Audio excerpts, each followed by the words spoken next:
ये आपका आज का संपादकीय पाठ है। देखिए, संपादकीय पाठ ये एडिटोरियल आर्टिकल आपको प्रीलिम्स में, मुख्य परीक्षा में जब आप लोग आंसर राइटिंग करते हैं, निबंध लिखते हैं और इंटरव्यू में हर जगह मदद पहुंचाता है। यहाँ से एक सामान्य जानकारी भी आप लोगों को मिलती है, तो जरूर आप लोग इन आर्टिकल्स को पढ़ा करिएगा। सहयोगी दलों के निशाने पर कांग्रेस। यदि सहयोगी दल अपने बलबूते राजनीति करने लगे और कांग्रेस का साथ छोड़ दें तो लोकसभा में उसका ग्राफ नीचे आ जाएगा।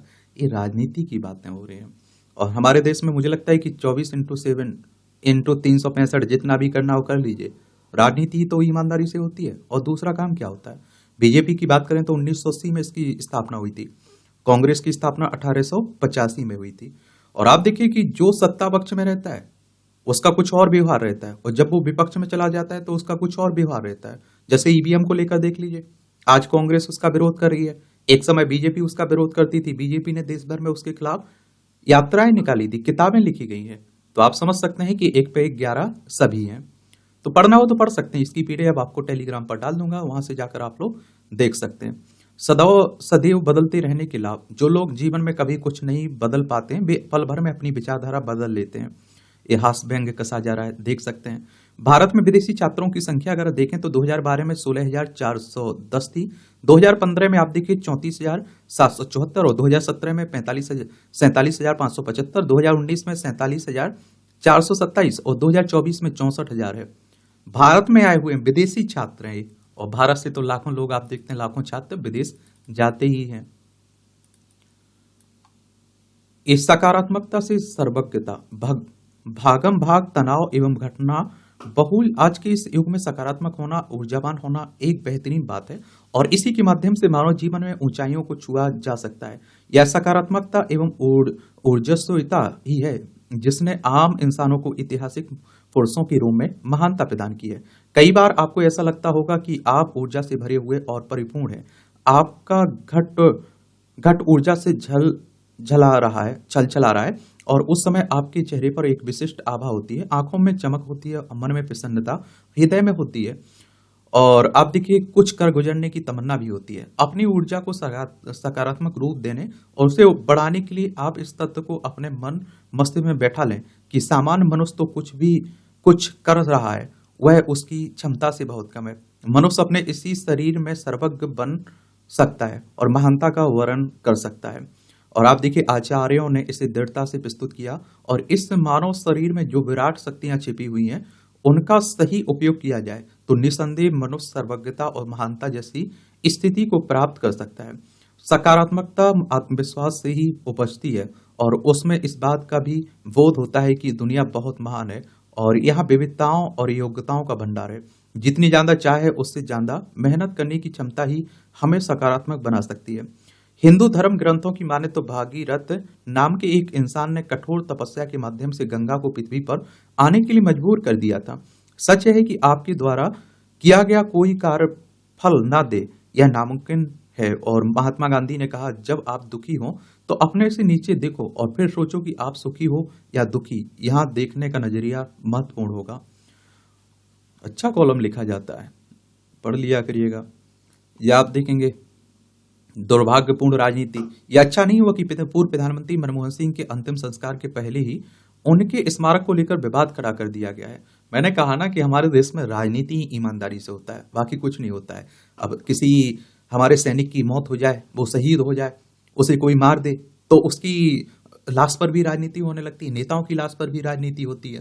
इस विवाद से हर हाल में बचा जाना चाहिए था और इसकी कोशिश सभी को करनी चाहिए थी। इससे बड़ी विडंबना और कोई नहीं हो सकती कि जब सभी को की प्राथमिकता पूर्व प्रधानमंत्री को पूरे सम्मान के साथ अंतिम विदाई देना होना चाहिए था, तब कांग्रेस एवं कुछ और दलों ने अंत्येष्टि और स्मारक स्थल के बहाने उनके अपमान का आरोप खोज निकाला है। या तो एक तरह से पूर्व प्रधानमंत्री का निरादर ही है और कांग्रेस की ओर से जिस तरह इस पर जोर दिया गया, मनमोहन सिंह देश के पहले सिख प्रधानमंत्री थे और उससे रणनीतिक संकीर्णता की रेखांकित हुई है। लगता है कि यह संकीर्णता सिख वोटों को ध्यान में रखकर की गई है और इसलिए आम आदमी पार्टी और श्रोमणी अकाली दल ने भी इस विवाद में कूदने में देर नहीं की।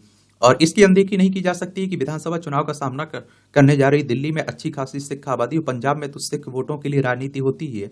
और राजनीतिक दल यह ध्यान रखें तो बेहतर है कि मनमोहन सिंह इसलिए प्रधानमंत्री पद तक नहीं पहुंचे क्योंकि वह सिख थे। यदि उन्हें सच्ची श्रद्धांजलि दी जानी है तो उनके स्मारक को लेकर भी विवाद उठा और उसे यथाशीघ्र शांत किया जाना चाहिए। इसी के साथ यह भी आवश्यक है कि राष्ट्रीय नेताओं और विशेष रूप से राष्ट्रपतियों प्रधानमंत्रियों के अंतिम संस्कार उनके स्मारकों पर कोई स्पष्ट नीति और नियम बनाने चाहिए ताकि किसी संशय और विवाद के लिए गुंजाइश न रहे।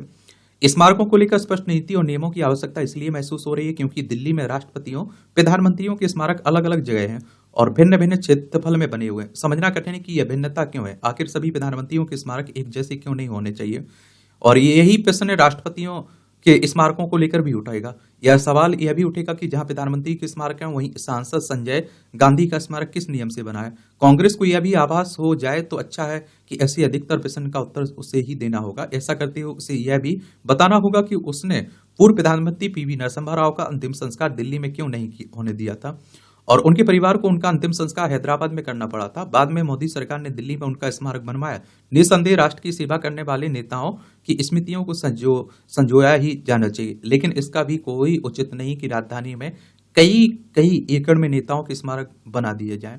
और मैं एक बात बोलूं ना, दुनिया भर में अभी आप देखिए उनकी तारीफ की जा रही है डॉक्टर मनमोहन सिंह के। हमारे देश के वित्त मंत्री रहे, हमारे देश के प्रधानमंत्री रहे, हमारे देश के जो आरबीआई है इसके पूर्व गवर्नर भी रहे, और हमारे देश में उनके नाम पर राजनीति शुरू हो गई है। सब बराबर है, मैं एक किसी को जिम्मेदार नहीं ठहरा रहा हूं, ठीक है। जाम का निदान, यह आश्चर्य है कि विषय की बिहार में जाम की समस्या का समाधान नहीं निकल पा रहा है। सड़कें चौड़ी हो रही हैं, मुख्य सड़कों को जोड़ने वाली सड़कों का निर्माण बड़े स्तर पर हुआ है। इसके बाद भी कौन कहां कब और कितनी देर तक जाम में फंसा रहेगा इसके बारे में कुछ नहीं कहा जा सकता है। व्यवहारिक रूप से देखें तो जाम का कारण समझ में आता है। सड़कों पर वाहनों की तेज गति को देखें तो यह पता चलता है कि हर आदमी जरूरत से अधिक जल्दी में है, किसी रेस में शामिल हो रहा है। जिंदगी के बाकी उद्यमों में आदमी जितना पिछड़ा गया हो, सुस्त रहा हो, सड़क पर जाते ही उसमें गजब की तेजी आ जाती है। और आप देखिए वह यहाँ किसी से भी 1 इंच पीछे नहीं रहना चाहता है। सिंगल लेन की सड़कों पर यह संकट अधिक जटिल है। सड़कों के एक हिस्से में दोनों लेन की गाड़ियां खड़ी हो जाती हैं। नतीजा यह निकलता है कि दूसरी तरफ की गाड़ियां भी नहीं निकल पाती हैं। ऐसे मौके पर अगर पीछे की गाड़ी में सुरक्षा कर्मियों से लेस कोई महानुभाव रहते हैं तो उनके लिए रास्ता बना दिया जाता है। महानुभाव नहीं तो कुछ नहीं होगा। वीआईपी व्यवस्था, धक्का मुक्की करके रास्ता बनाया जाता है और जिससे कई बार खून खराबी की नौबत आ जाती है। रेलगाड़ी और हवाई जहाज छूटने की घटना तो आम है। कभी कभी जाम में फंसे मरीज की जान भी चली जाती है। बेशक जाम का प्रबंधन प्रशासन की जवाबदेही, लेकिन यह नहीं कह सकते कि सड़क पर यात्रा करने वालों की कोई जिम्मेदारी ही नहीं है। साधारण समाधान यह निकलता है कि सड़क पर जाम में फंसकर खून उबालने से बेहतर है कि घर से थोड़ा पहले निकलें। सड़क पर जो फुर्ती दिखा रहे हैं उससे अपना कामकाज के लिए बचा कर रखें तो कारोबार में फायदा होगा। और कई बार आपने देखा होगा कि सड़क है एक तरफ से आने के लिए, एक तरफ से जाने के लिए, लेकिन फिर भी आप लोगों ने देखा होगा कि लोग वहां भी फंस जाते हैं भाई, बीच में ठोक देते हैं। ये बिहार को देख लीजिए और आप देखते हैं कि कुकुर मुत्तों की तरह वाहन भी तो उभरा गए हैं। जहां देखिए आपको बताया ना कि एक रोड पार करने में आपको सोचना पड़ रहा है आजकल कि कहीं कोई आकर ठोक ना दे। ये आप देखिए बिहार है, पटना इसकी राजधानी, इसकी अंतर्राष्ट्रीय सीमा नेपाल से लगती है। राज्यों में उत्तर प्रदेश, झारखंड, पश्चिम बंगाल से लगती है। विधानसभा में आप देखते हैं कि 243 सीटें हैं, विधान परिषद में 75 सीटें हैं, राज्यसभा में 16 सीटें हैं, लोकसभा में 40 सीटें हैं। 94,163 वर्ग किलोमीटर में फैला हुआ है। नीतीश कुमार यहाँ के मुख्यमंत्री हैं। आरिफ मोहम्मद खान यहाँ के राज्यपाल हैं, गवर्नर हैं। अंतरिक्ष के हर कोने में जीवन के तत्व। हमारा ब्रह्मांड जटिल कार्बन आधारित यौगिक से भरा हुआ है जिसमें बेकार्बनिक अणु भी शामिल हैं जो जीवन के निर्माण के लिए आवश्यक होते हैं, और इनमें से कुछ यौगिक अंतरिक्ष में पाए जाते हैं। और पिछले कुछ वर्षों में रोबोटिक अंतरिक्ष मिशनों ने धूमकेतु और क्षुद्र ग्रहों से नमूने लिए हैं ताकि यह पता लगाया जा सके कि ये यौगिक कैसे बने और क्या हमारे ग्रह का जीवन जैविक रसायन विज्ञान सुदूर अंतरिक्ष के धूल के बादलों की देन है। और इन नमूनों की जांच के निष्कर्ष बताते हैं कि कार्बनिक अणु अंतरिक्ष के हर कोने में मौजूद है। अंतर नक्षत्रीय धूल, धूमकेतु और क्षुद्र ग्रह के टुकड़ों का अध्ययन करने वाले विज्ञानी एक ही निष्कर्ष पर पहुंचते हैं कि इन वस्तुओं में विभिन्न प्रकार के कार्बनिक अणु होते हैं। यूरोपीय अंतरिक्ष एजेंसी का रोसेटा अंतरिक्ष यान 65P नामक धूमकेतु की परिक्रमा करने और उस पर उतरने वाला पहला अंतरिक्ष यान था। उसने 2015 में धूमकेतु पर ग्लाइसिन सहित सरल कार्बनिक यौगिक का पता लगाया।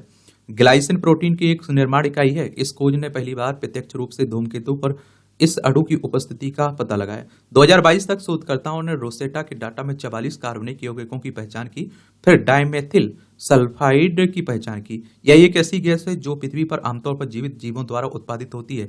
इसके पश्चात जापान के हायाबुसा 2 और नासा के ओसी ओसिरिस रेक्स मिशनों ने यूगो और बेनो क्षुद्रग्रहों में कार्बनिक पदार्थों की मौजूद का पता लगाया। यूगो का अध्ययन करने वाले विज्ञानियों ने 15 अलग अलग एमिनो एसिड सहित कम से कम 20,000 प्रकार के कार्बन आधारित यौगिक पाए। इन पदार्थों में वह सब कुछ है जिससे जीवन पर उभर सकता है। कार्बनिक पदार्थों से भरपूर अंतरिक्ष शिलाएं ग्रहों के पूरी तरह से बनने से पहले की समय की हो सकती है। और खगोलविदों ने बिग बैंग के लगभग आप देखिए 1.5 अरब वर्ष बाद बनी पॉलीसाइक्लिक एरोमेटिक हाइड्रोकार्बन नामक कुछ भारी कार्बनिक संरचनाओं का पता लगाया। मरणासन्न तारों से निकलने वाले प्रवाह में कार्बन परमाणु अक्सर बड़े हैं और मजबूत छल्लों और श्रृंखलाओं का निर्माण करते हैं। अब तक इस बात की पुष्टि होती है कि नक्षत्रीय अंतरिक्ष में 200 से अधिक कार्बन युक्त यौगिक मौजूद हैं। आणविक बादलों में साधारण तत्व ठंडे धूल के कणों पर इकट्ठा होते हैं। एक बार एक साथ चिपक जाने पर परमाणु आपस में मिलकर मीथेन जैसे परमाणु प्रमुख अणु बना सकते हैं। इन सब खोजों से हमें इस सवाल को हल करने में मदद मिल सकती है कि क्या पृथ्वी के अलावा इस पूरे ब्रह्मांड में कहीं और भी जीवन है। देखिए, अमेरिकी अंतरिक्ष एजेंसी है नासा, जिस तरह से हमारी इसरो है ना, इंडियन स्पेस रिसर्च ऑर्गेनाइजेशन, उसी तरह से आपको नासा देखने को मिलेगा। हमारी इसरो की स्थापना कब हुई थी? इसकी स्थापना हुई थी 15 अगस्त 1969 में। बेंगलोर कर्नाटक में हेडक्वार्टर देखने को मिलेगा। नासा की स्थापना 29 जुलाई 1958 में हुई थी और वॉशिंगटन डीसी यूएसए में इसका हेडक्वार्टर आपको देखने को मिल जाएगा। ये टिप्पणियां हैं, पढ़ना हो तो पढ़ सकते हैं। समानांतर सिनेमा का अल्प ज्ञान पक्ष। मुंबई इंटरनेशनल फिल्म फेस्टिवल के लाइफ टाइम अचीवमेंट अवार्ड की जूरी में श्याम बेनेगल व कई अन्य लोगों के साथ बतौर चयनकर्ता शामिल होने का अवसर प्राप्त हुआ। चूंकि वह गंभीर रूप से बीमार थे, लिहाजा उनसे केवल फोन से बात हो सकी, जिसके बाद समानांतर सिनेमा को देखने का नजरिया बदला। उनसे बातचीत के दौरान सिनेमा के अनेक अनछुए पहलुओं की जानकारी मिली। यह भी महसूस हुआ कि वामपंथी विचारधारा के लोग किस तरह से किसी भी चीज को लेबल कर देते हैं। ये अनंत विजय लिख रहे हैं और पढ़ना हो तो पढ़ सकते हैं। और आज देखिए संडे है, तो संडे को क्या रहता है कि कम काम के ही आर्टिकल रहते हैं। एक किताबें हैं, देख लीजिए। और पढ़ना हो, आपकी दिलचस्पी है तो पढ़ सकते हैं, छोड़ना हो तो कोई बड़ी बात नहीं, छोड़ सकते हैं। देखिए, मैंने आप लोगों से पहले ही भी कहा है कि आपके परीक्षा के लिए जो महत्वपूर्ण आर्टिकल रहते हैं, जो महत्वपूर्ण खबरें रहती हैं, उन पर हम लोग विस्तार से डिस्कशन कर लेते हैं। और बाकी के आर्टिकल अगर आपको पढ़ना है तो इसकी पीडीएफ लेकर आप लोग पढ़ सकते हैं। ठीक है, अब आपका मेरे लिए कोई सुझाव हो, सवाल हो तो जरूर आप लोग बता सकते हैं। धन्यवाद।